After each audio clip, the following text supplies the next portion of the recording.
Hey guys, Matt Rosno. I'm doing a video tutorial on the squat.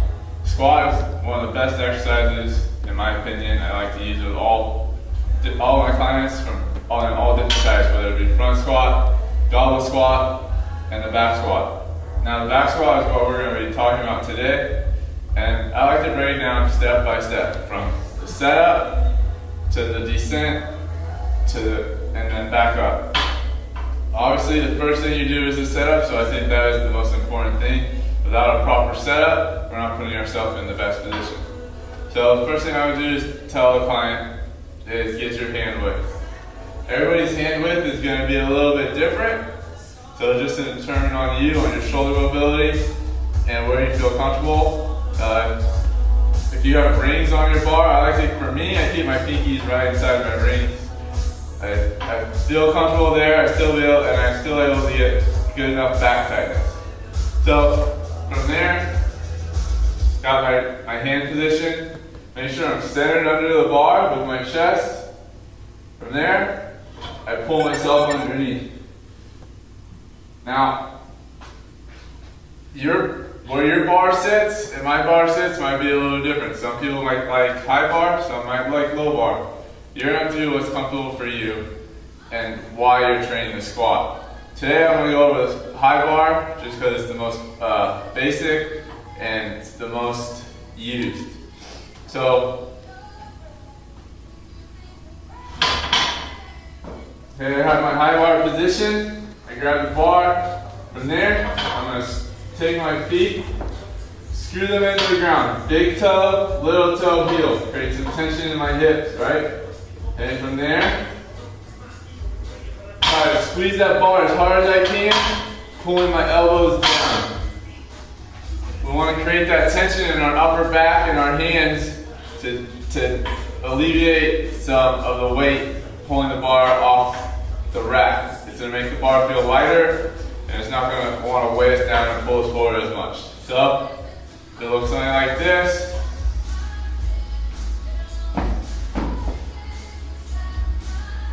So as you see, when I start to get my back tight, the bar kind of starts to come off the rack when the weight is a little bit lighter.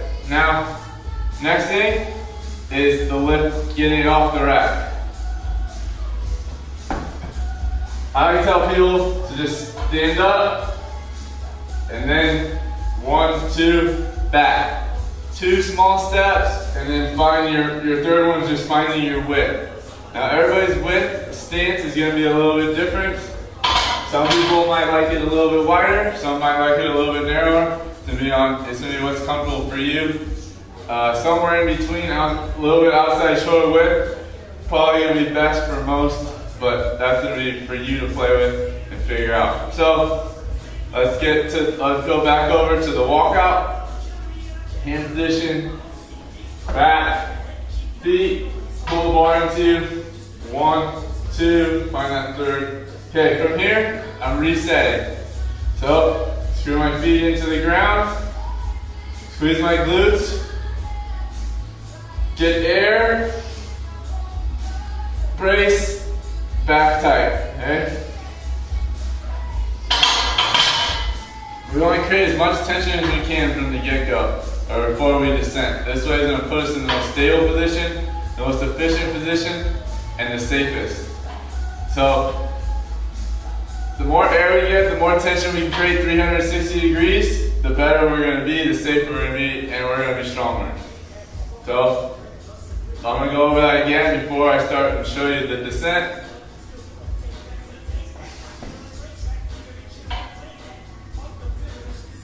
Okay, so here, now screw my feet into the floor, squeeze my glutes, get my air, abs, bend the bar over my back, squeeze, and whatever you gotta do to get your back tight, and now you're ready to go.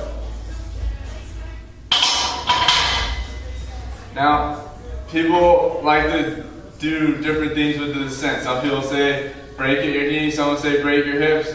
I like to teach people, especially that are beginning, just a slight break of the hips, just to unlock your hips without going into extension. So just keep this connected, push those hips back.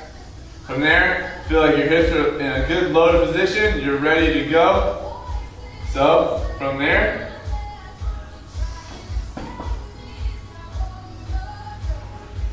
so now I'm here, got my air, I got braced, hips back, boom, my knees are just slightly bent, I'm ready to go. From there, I tell people screw the feet in the floor, separate the floor, drag your knees out, whatever you gotta do to keep those knees tracking out, tracking in line with your center of your toes, and you're thinking about opening your hips so that you can sit in between. So it would look something like this.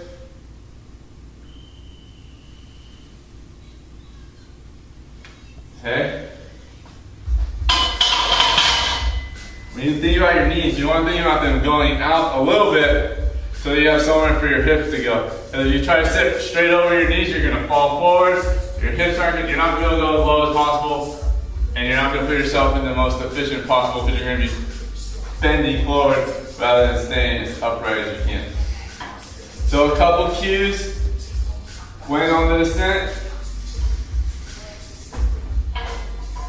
Show your logo. If you have a logo on your shirt, keep that logo visible. We don't want to get into when we're in a position like we're forward and we start bending. Our chest is almost parallel to the ground, right? We want to get to where we're staying as upright and as neutral as we can. So now we're at the bottom and we're trying to get back up. Two things I like doing now. Drive my back through the bar so that I'm thinking about driving up, and also continually push, separating the floor, trying to drive out to drive my hips underneath. So it would look something like this.